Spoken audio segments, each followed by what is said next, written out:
Had you ever thought of yourself before as a brave person, someone who took control of situations? Or was this what you did that surprise you? Well, I'm a New Year's baby, which means I'm a Capricorn. And, Capricorns are those goats that climb the hill.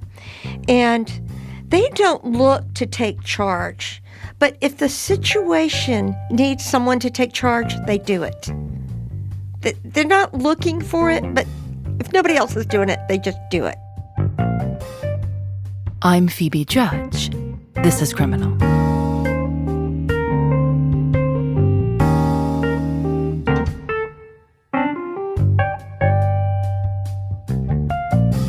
In 1977, Carmela Aliffi and her then-husband Bear bought a big old house in Atlanta, Georgia. Carmela describes it as a Charleston dog walk house. And in a Charleston house, every room opens into a long central hallway. You can open the front door and see all the way into the backyard. She and Bear paid just over $32,000 for it, and the plan was that they'd live on one side and rent out the other side. This was in a part of Atlanta known as Little Five Points. Little Five Points was a really artsy area. This is like 78. There was like organic restaurants, which, back then there just weren't many of those kinds of places. There was the shoe store that had Birkenstocks. Like, that was their main thing, the Birkenstock store. And there was the Little Five Points pub where the Indigo Girls would play. I was about 21 years old and had just moved to Atlanta, had probably been there maybe about 6 months. Kathleen Rabinovitz was renting the other side of Carmela's house. And we were working in the house, in the apartment, and we were actually, it was in July actually, it was really hot, and we were steaming wallpaper off the walls. It was just layers and layers of wallpaper that we were scraping off. And there was about 6 of us there. We'd been at it all day, just steaming wallpaper off of the walls. They decided to take a break. Carmela was watering her plants in the front yard. Her friend Steve was keeping her company. And we noticed that a couple of police cars go by. And then a police van goes by. And we're kind of eyeing each other like, what the heck is going on here? And then motorcycle cops go by, more police cars. And I said, Steve, this is weird. Maybe something's going on. I was actually sitting in the living room by myself, listening to some music. I had on a headset, and I just saw this stranger walk into the living room. And I kind of thought, where did he come from? He turned around and looked at me, and he held a gun up to his mouth as to say, shh. And I just kind of went numb at that point. And he turned around and walked out of the living room back towards the other rooms in the back of the house. And all I could think of was, if I can just get out of here, because I'm so close to the front door, I'll just, take off running. Kathleen tiptoed toward the front door, and she was almost there when at the last minute, she glanced over her shoulder. The man with the gun was standing at the other end of the hallway, staring at her. And there was a second man standing beside him. They didn't say a word, just stared, and motioned for her to come back inside the house. And of course I did. At that point, I just was, if my knees could have made a sound, they were just like knocking. I was just so frightened. She walked toward the men, and when she got to the back of the house into the kitchen, she found her friends sitting silently around the kitchen table. Except for Carmela and Steve, they were still in the front yard. Steve and I, not knowing what's going on, start to go in. And Steve didn't come in for a few minutes. I walked in first without him. And there is Bear standing with these two guys that I don't know. And Bear says, Carmela, these two guys are running from the police. They're going to stay here until dark, and then I'm going to take them away. Was he calm? Well, he said it very calmly. Now, you've got to get a little glimpse into who Bear is. He was an Army Ranger. He had done tours in Vietnam. You know, if there was going to be a fight, you want him on your side. So this is who is sitting there saying, Carmela, very calmly, this is what's happening, just they're going to be here until dark, and I'm going to take them away. What did the men look like? One of them was really tall. The other one, you may not know who I'm going to reference here, but did you ever see Young Frankenstein, the movie?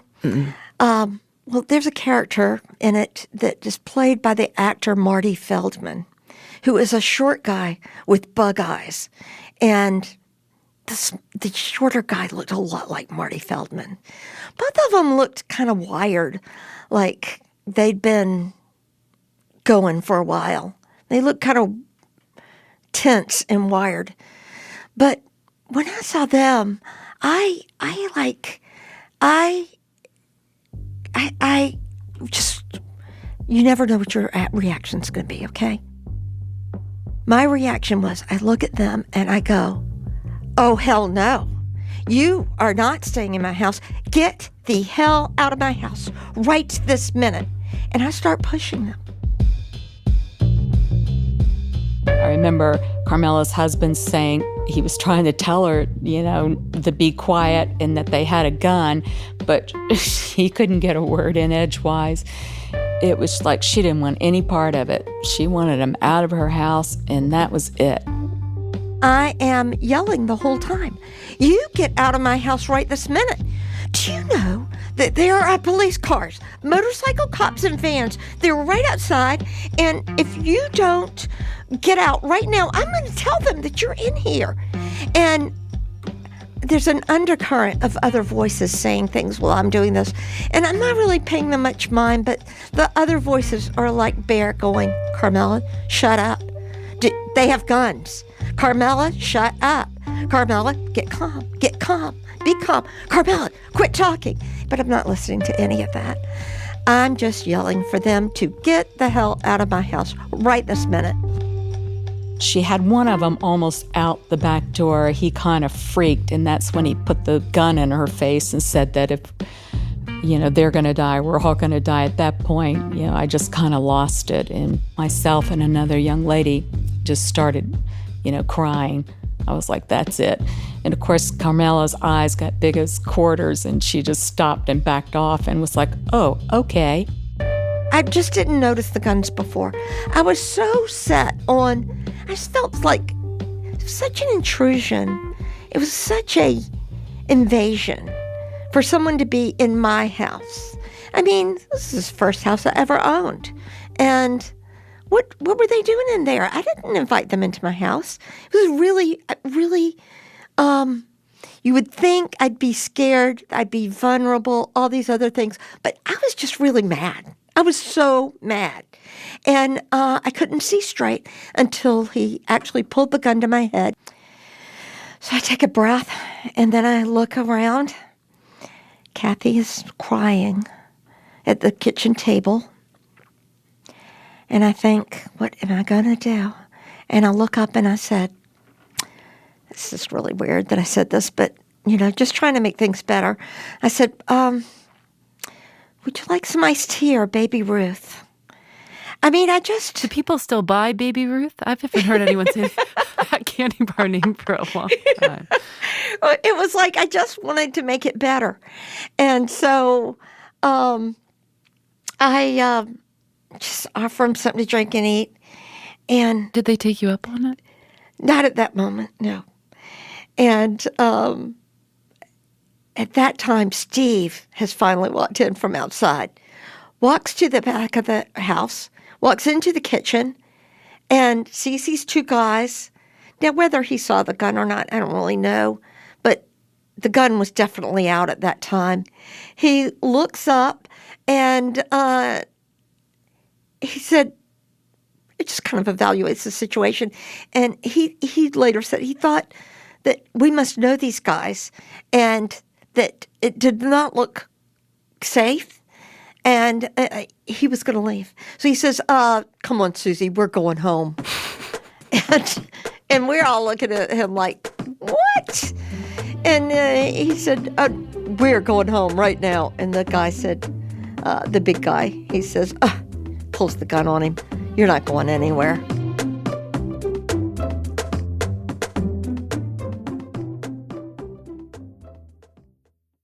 You realized you were stuck with these guys now for a while. What did you all do? Well, Steve and Bear kind of went into the living room with the two guys, which we could see them, but we weren't with them. And Bear said, well, we'll come in here and let's drink a beer. How about let's have a beer? I think somebody up there might have even had a joint. And Bear said, let's just, let's drink a beer and just calm down for a minute and relax.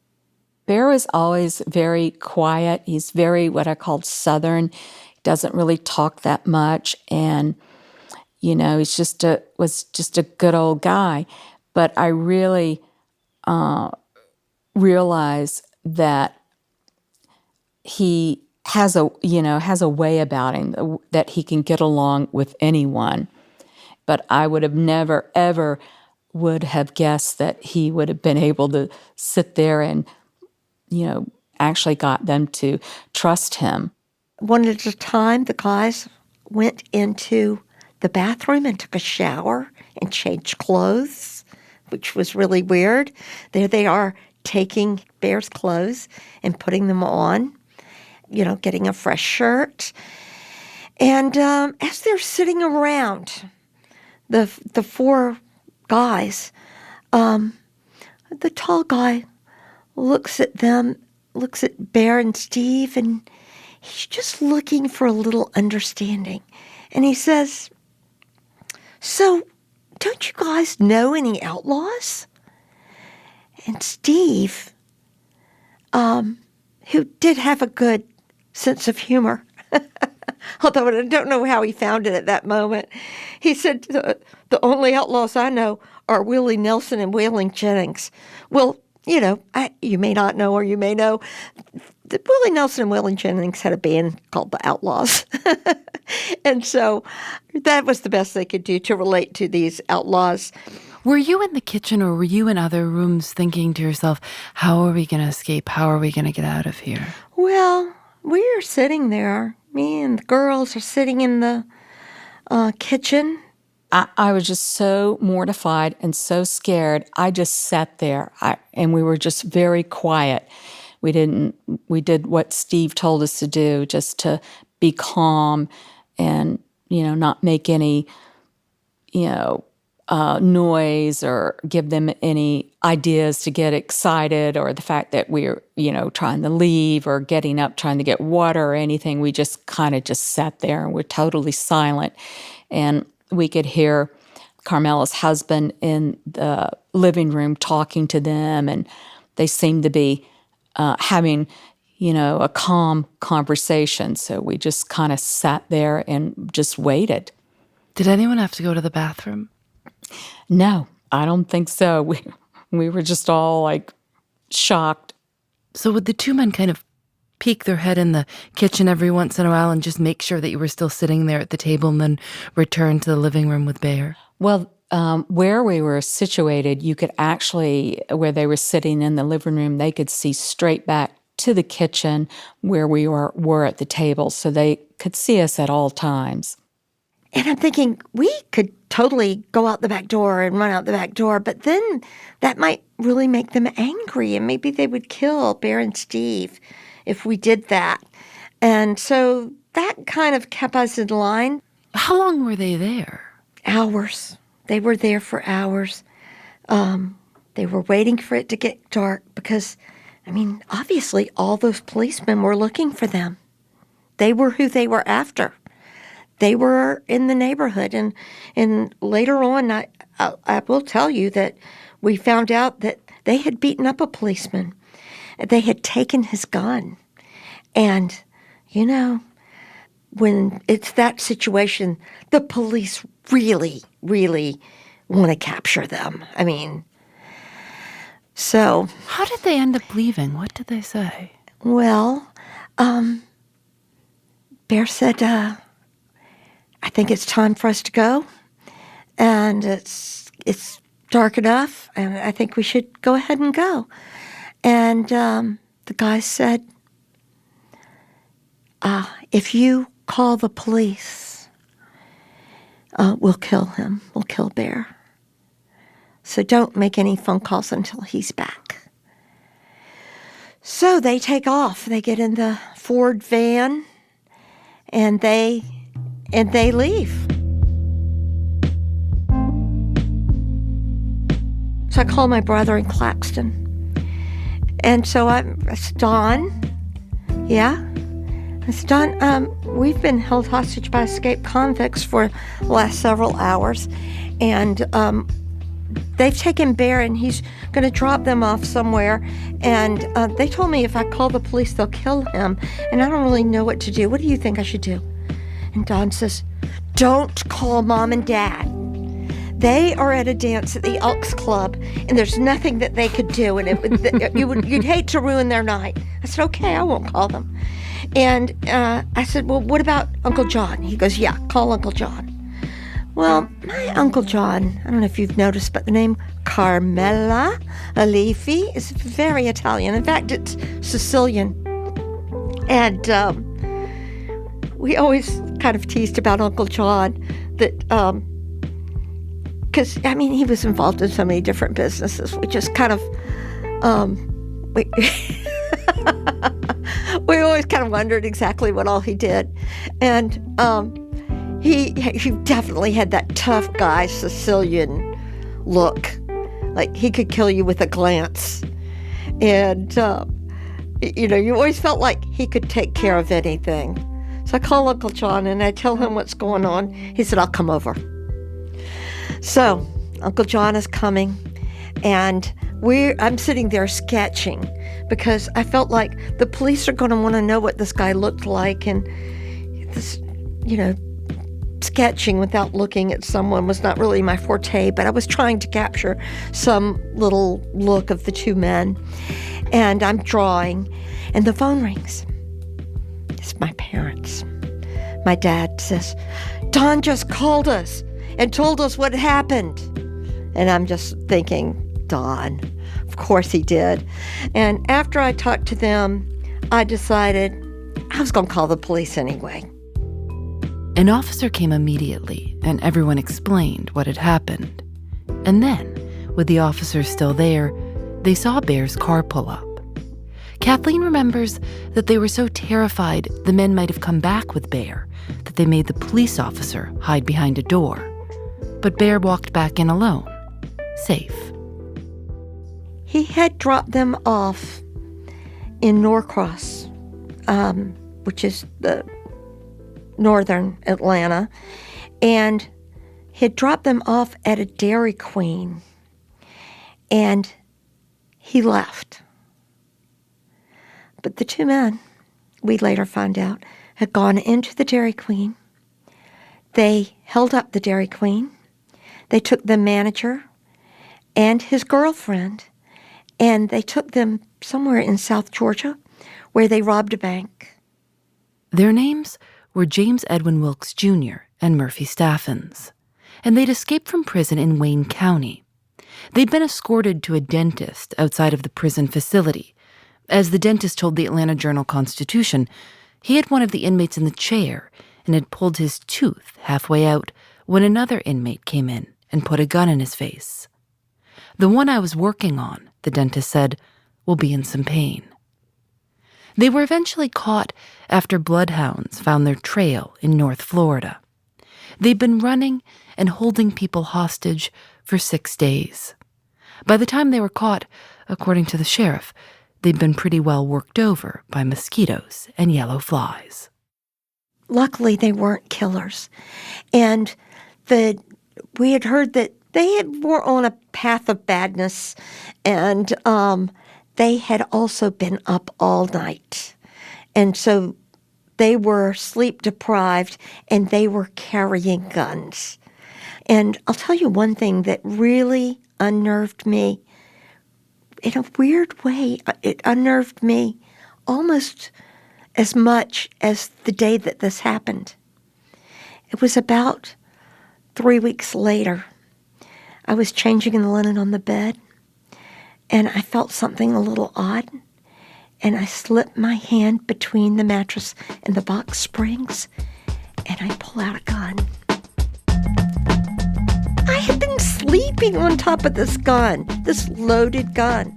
And so I call the police, and I tell them that this gun is there. Oh, my God.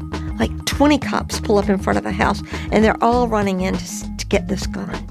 And that was really, really crazy. Does it feel like the world is more dangerous now than it was then? Yes. It does. And it does feel like a less safe world. But there's so much more communication. We hear about so much more. Don't you think? Yeah, I mean, it sounds, even though these men had guns, this sounds like a story that you wouldn't hear about today. Yeah. All sharing a joint and just waiting till the sun goes down. You've got someone who, Bear had dealt with danger, and I think had been in the military, had really, been in situations where people tell tall tales, around a pit that they could jump into when the next bomb goes off. I think he was well suited for the task of dealing with people in a dangerous situation. Bear, whose name was actually Frederick Howard, passed away in 2011.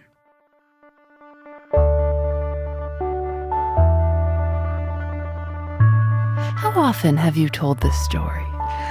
I have told this story many times and sat around with friends on the beach in a circle, and this is one of my favorite things.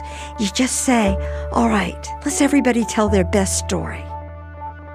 And isn't that the most entertaining thing, to sit around with friends around a table or on the beach and to tell stories, real stories that have happened, and to hear people's stories. I think that it just doesn't get any better than that.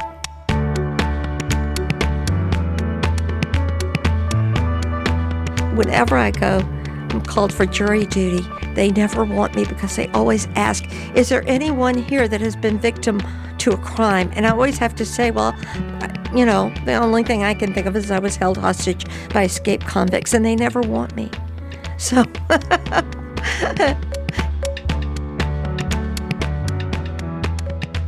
Criminal is created by Lauren Spohr and me. Nadia Wilson is our senior producer. Teresa Kotsarillis is our assistant producer. Audio mix by Rob Byers. Special thanks to Carmela's daughter, Jenna Alstad, who convinced her mother to speak with us. Julian Alexander makes original illustrations for each episode of Criminal. You can see them at thisiscriminal.com and find us on Facebook and Twitter @Criminal Show. Criminal is recorded in the studios of North Carolina Public Radio, WUNC. We're a proud member of Radiotopia from PRX, a collection of the best podcasts around. I'm Phoebe Judge. This is Criminal.